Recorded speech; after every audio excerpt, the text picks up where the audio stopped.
So I want everyone to take a moment and imagine for your entire life, other people have made decisions for you. That includes your career, where you go to school, where you live, which family members you could have contact with. And no one asked you one simple question: what do you want? It sounds absurd, right? I asked you to imagine this because this is what many children and youth experience in the child welfare system. Child welfare social workers, judges, attorneys, people that youth may not even really know, decide where they get to live, when and who in their family they get to visit, what information about their own history they get to know, and other decisions that impact their life and ultimately their future.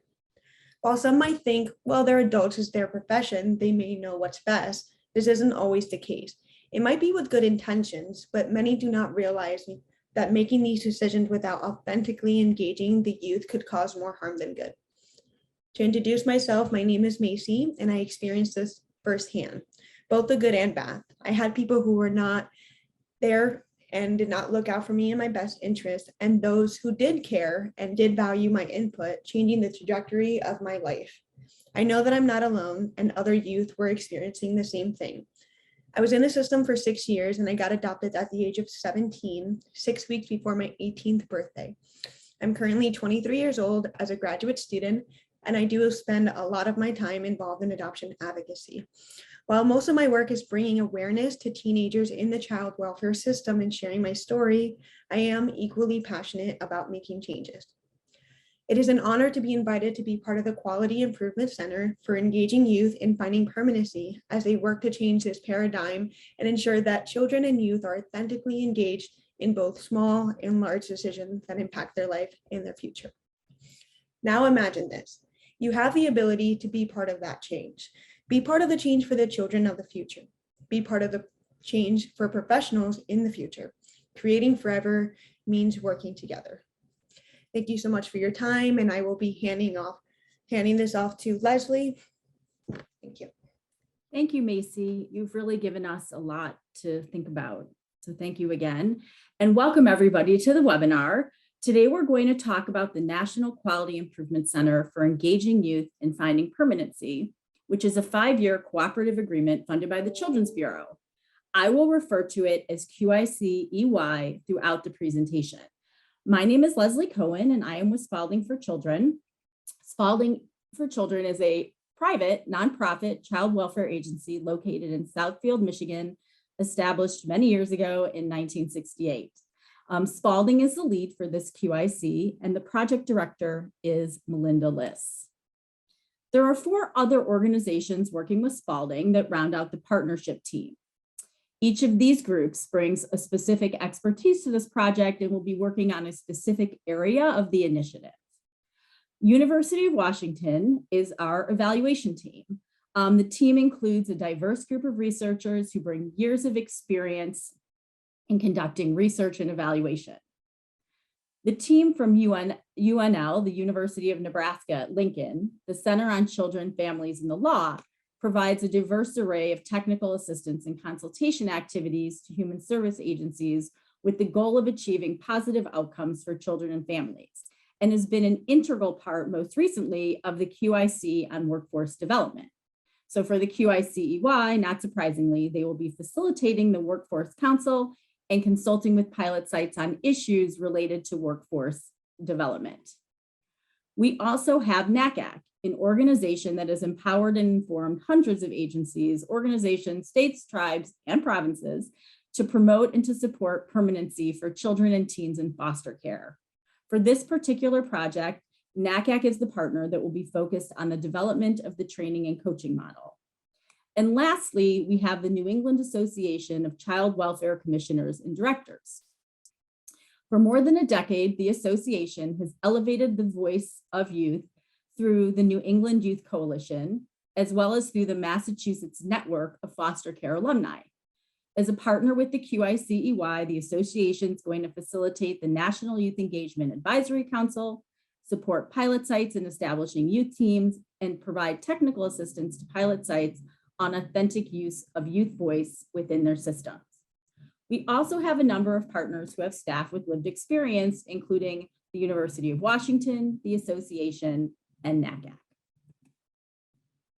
So to facilitate the paradigm shift that Macy referenced, the QIC-EY was charged with advancing child welfare programs and practices to ensure that they are authentically engaging youth and empowering children and youth in foster care, with a specific emphasis on planning for permanence. The key to the work of the QIC-EY is really systemic change, a new way of work that affects how the whole system functions. We heard quite a bit when we were planning for this grant from young adults who said that youth engagement is often simply about having a seat at the table, and that it really needs to be much more than that. It needs to be intentional, active, substantive, and ensure that youth feels respected, valued, and trusted. And most important, it needs to be fundamental to child welfare practice, policy, and culture. So the QIC is designed to focus on 2 target populations, and there's goals specific to each of these groups. So our first target population is children and youth who are in our selected pilot sites who are in care awaiting some form of permanency, reunification, adoption, guardianship, or another planned living arrangement, with a particular emphasis on youth who are 14 and older, but not exclusive to youth that are 14 and older. And our goals specific to this particular target population are to develop or further the evidence-based models of engaging youth and finding permanence by implementing these models in pilot sites. And ultimately, we want to generate knowledge and the lessons learned to support other sites in replicating these models. I do want to just point out that finding permanence does mean all forms of legal permanence, and that it is not strictly limited to adoption, but includes reunification, guardianship, as well as a focus on relational and cultural permanence as well. We also have a second target population, and that's pilot sites child welfare workforce, particularly those professionals who are responsible for ensuring timely permanence. And for this group, we're going to be creating one overall training and coaching model for the workforce that will be used consistently across all of our pilot sites to promote systemic change. And ultimately, we will refine the training and coaching model so that it can be disseminated across the nation.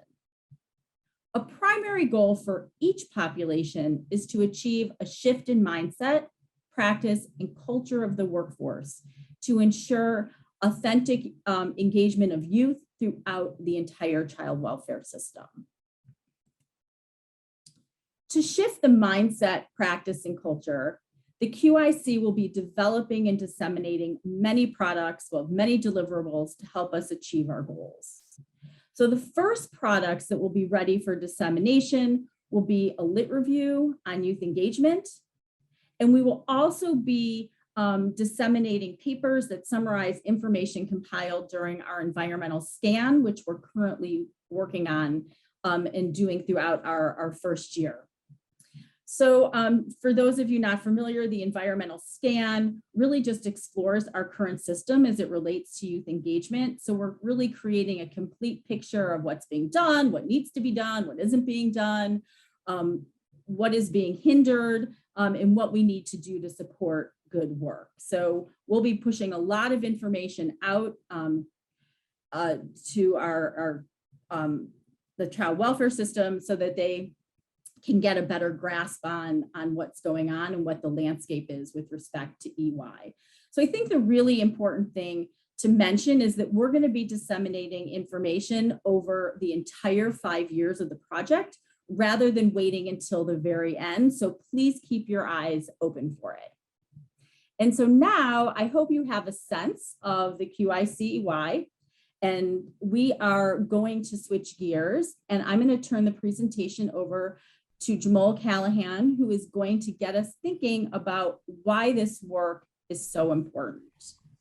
Well, good morning to some and good afternoon to others. My name is Jamal Callahan, and I am with the North American Council on Adoptable Children, and I'm a project specialist on this wonderful, wonderful project.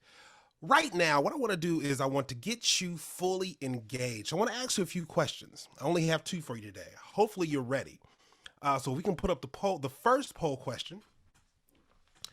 The first poll question states, and I want you to be completely honest. As you see, this will be anonymous. So the first question is, does your site authentically engage youth in permanency decisions? I'll give you a moment to answer that.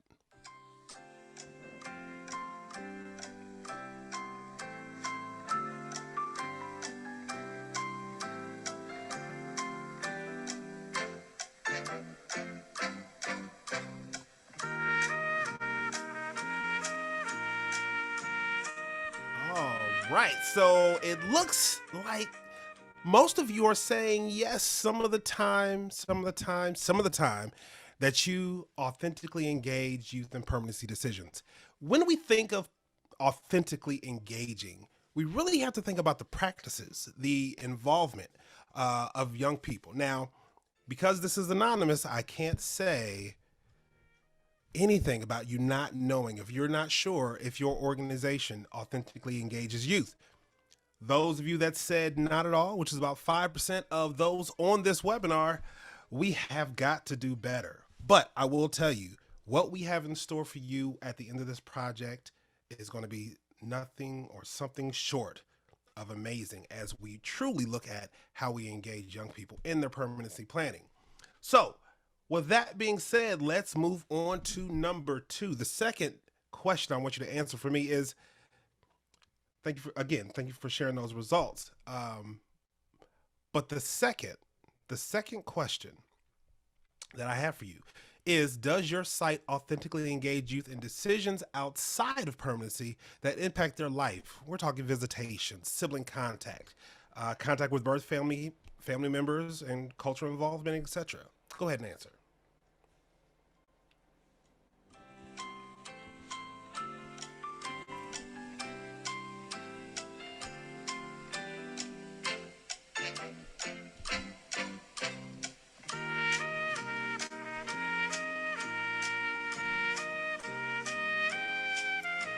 Now remember, this is anonymous, so you can answer authentically. Okay, so hopefully it kind of took you back, for those of you of the era of Jeopardy when Alex Trebek was the host.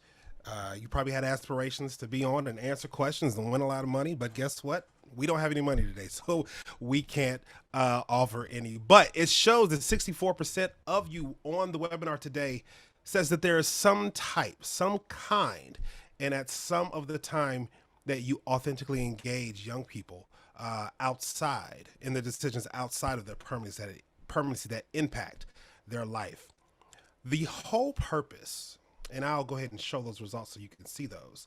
But when we think about, again, permanency and youth engagement, we really have to think of, what are we truly doing to set our young people up for success, to set them up with that one trusted adult that's going to be with them for the life of after they leave care. Now, why is it so critical to engage young people? Think about it. The benefits benefit the youth. They benefit the workers' perspective.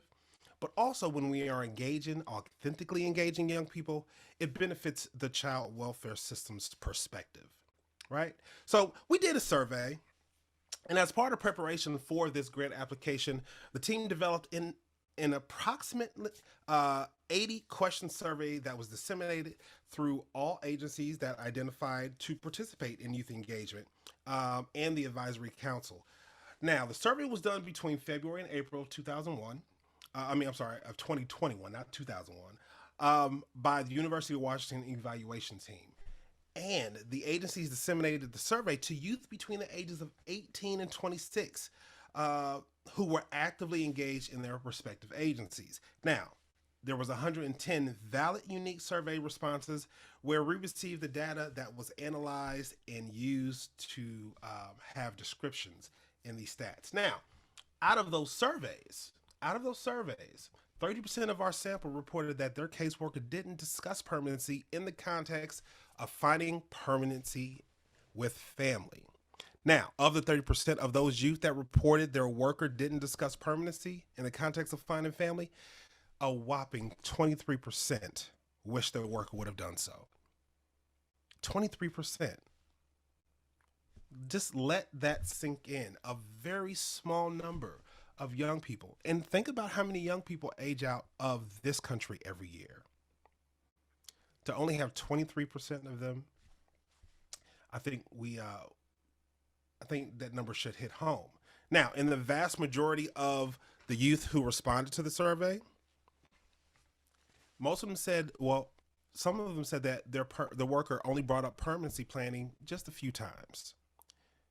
A third of our sample, of course, didn't have access to an attorney or any court-appointed advocate.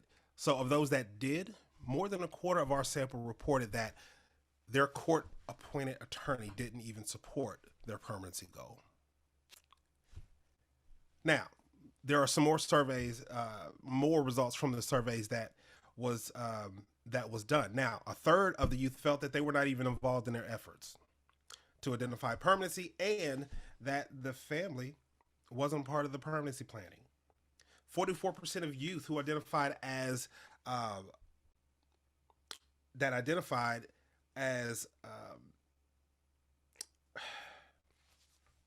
children of color reported that their worker didn't even speak to them about how they stayed engaged in their culture, language, or traditions. 35% of children of color reported that they were not even involved in any effort to support their cultural permanency. And because of that, we have to think about changing the culture. Youth engagement is not new to most of us on this webinar, and we would all agree that it's beneficial to all parties to do this.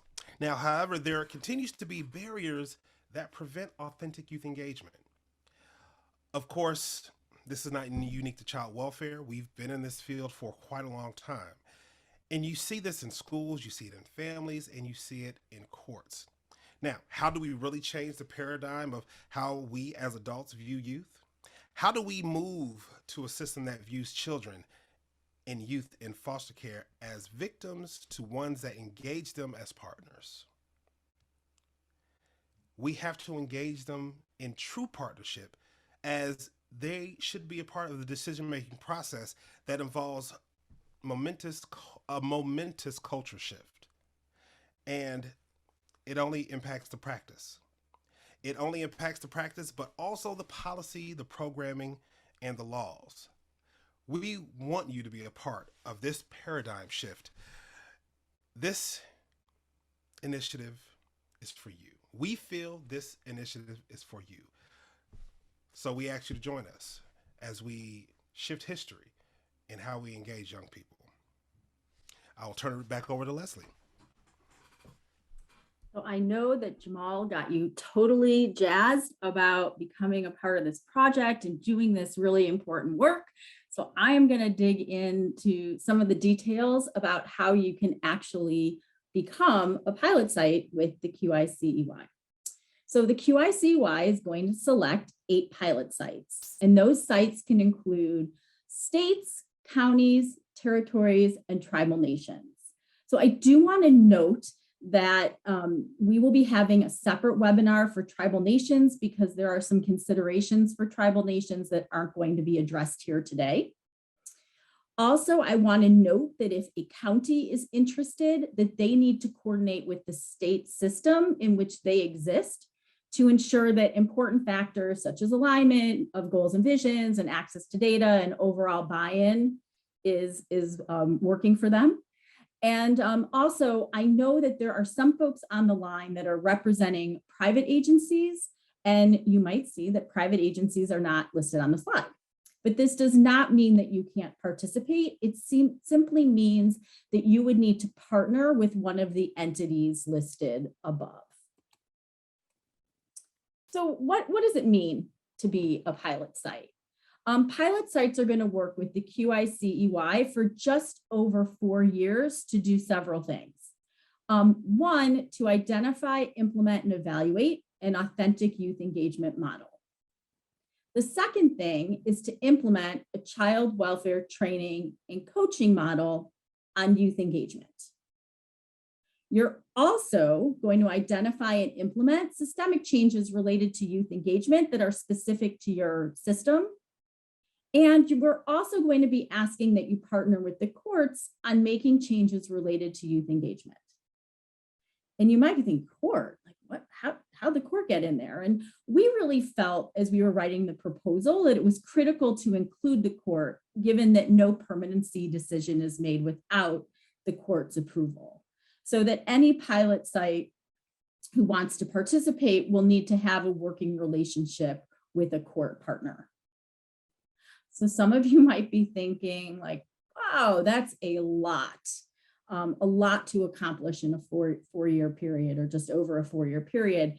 And while it does seem like a lot, I just want to note that all of this work does not have to be done at one time. We are not going to walk in and say, okay, identify an engagement model, implement child welfare training, identify and implement systemic changes and partner with the courts all on day one. So everyone can kind of take a deep breath and know that it's not going to be thrown at you all at one time.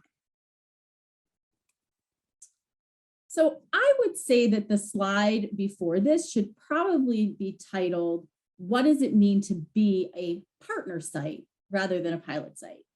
Because sites in the QIC will walk in lockstep with each other over the life of the project. Pilot sites are going to be supported by a large team, and the slide that you're looking at shows that structure. If any of you on the Zoom call, on the webinar, are familiar with the QIC-EY, this may look familiar to you because we did use a similar structure. At the top, we have the partners, which were introduced to you earlier in the webinar. And the partners actually get feedback and advice from two councils. Those are the next two rectangles down. We have the National Youth Engagement Council, of which Macy is a member. And that council is going to ensure that authentic youth voice is integrated into the process and the products of the QIC-EY. It's also going to help provide technical assistance to pilot sites working towards the realization of youth-focused systems. And that's really critical. We also have the Curriculum Workforce Council. That council is going to work in collaboration with the QIC partners to inform the development of the construct and competencies that are going to be included in the training and coaching model. This council will also develop strategies to augment the child welfare workforce capacity to support authentic youth engagement.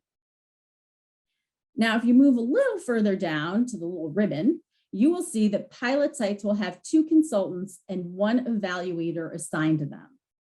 The consultants will be your direct partners in doing the work. So I want to dig into what is the green box on this slide that's specific to the pilot sites. So the consultants will work with you to do a number of things, but to start, they'll help you develop a teaming structure. And that includes a project management team, an implementation team, and a youth team. These teams are actually meant to be active and engaged. They are not ceremonial. The QIC-EY will help support the teaming structure, program design, implementation, and infusion by providing funding to support a full-time site implementation manager, what we also call the SIM, as well as a part-time youth advocate to support the youth team. So I just want to make sure that everybody heard that and understands that we will be providing actual dollars to support the full-time SIM as well as a part-time youth advocate. So really important information to file away as you're thinking about participation in this project. It's the SIM that will establish and manage internal and external committees and relationships to ensure successful implementation, as well as be the connection to the QIC-EY team. And the youth advocate is going to work with the youth team to identify barriers and strategies for authentic youth engagement, and will sit on all of the teams to ensure that youth voice is infused in all the work of the QIC-EY. So why be a pilot site? You might be asking yourself that question, and surprise, surprise, I have some answers.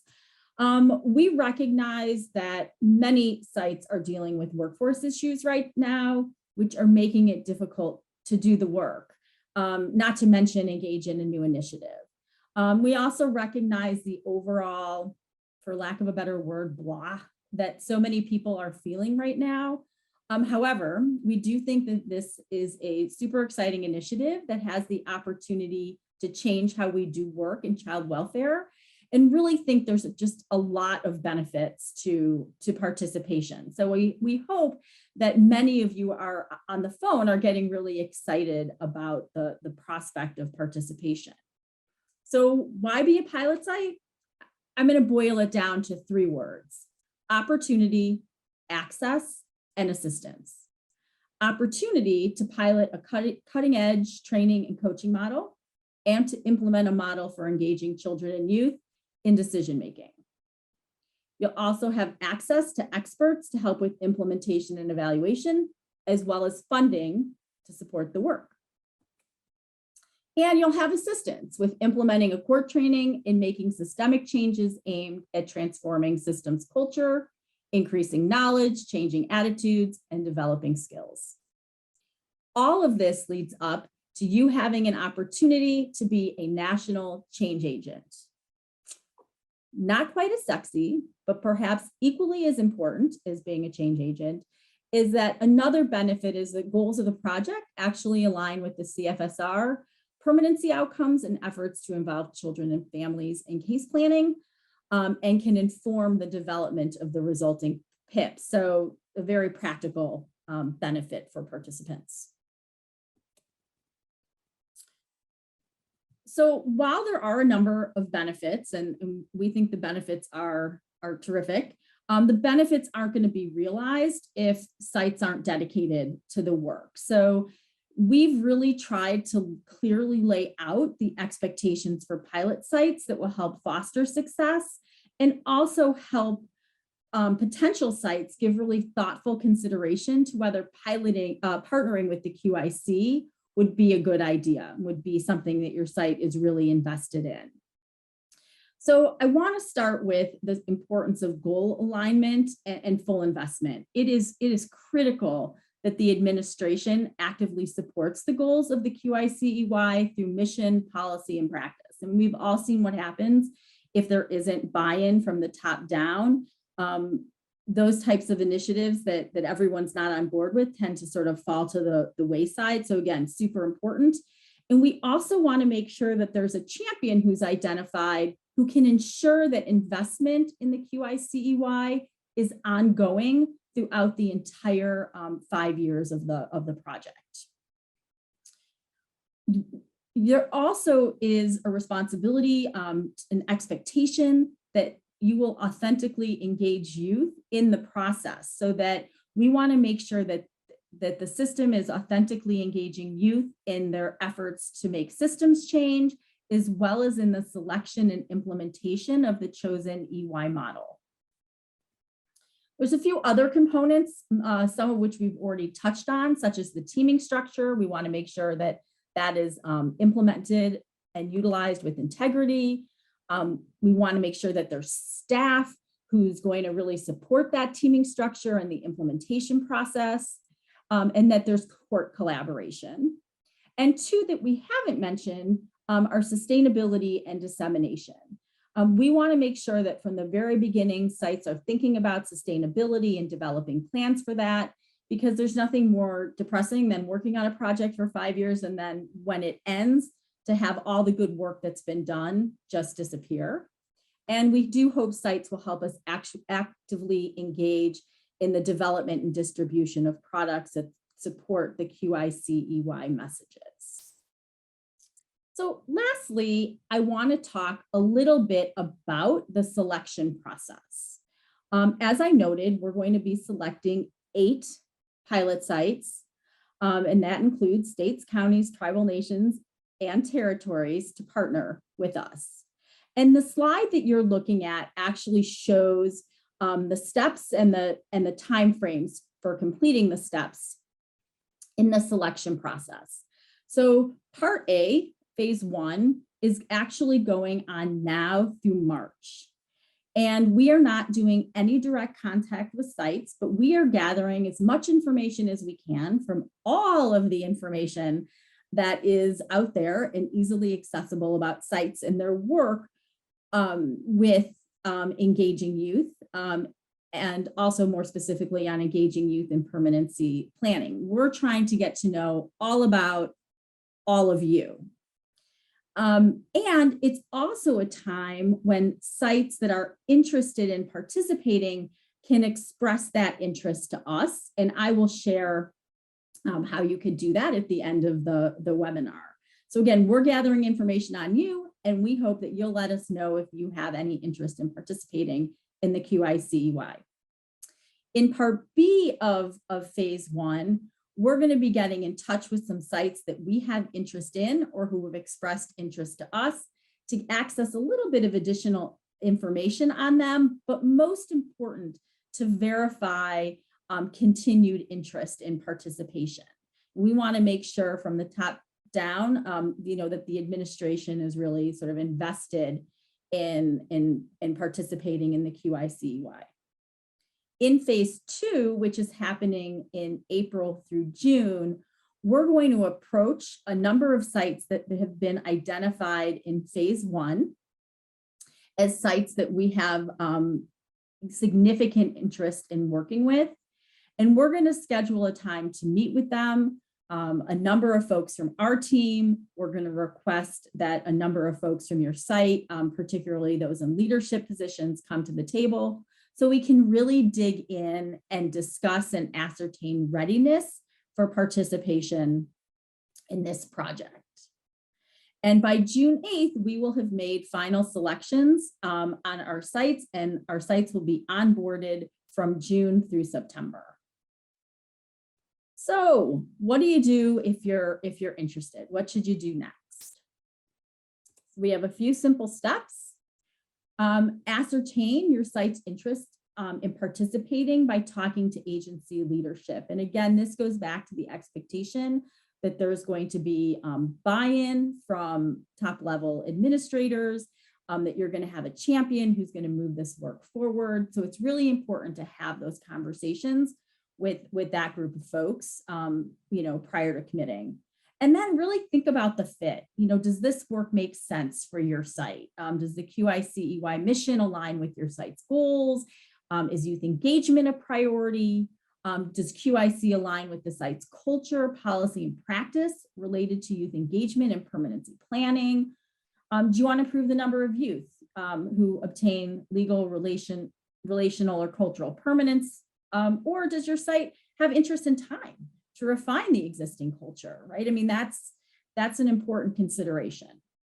So if you're interested, email the QIC-EY team to ask any questions that you may have, which might facilitate determining fit or bringing your leadership on board.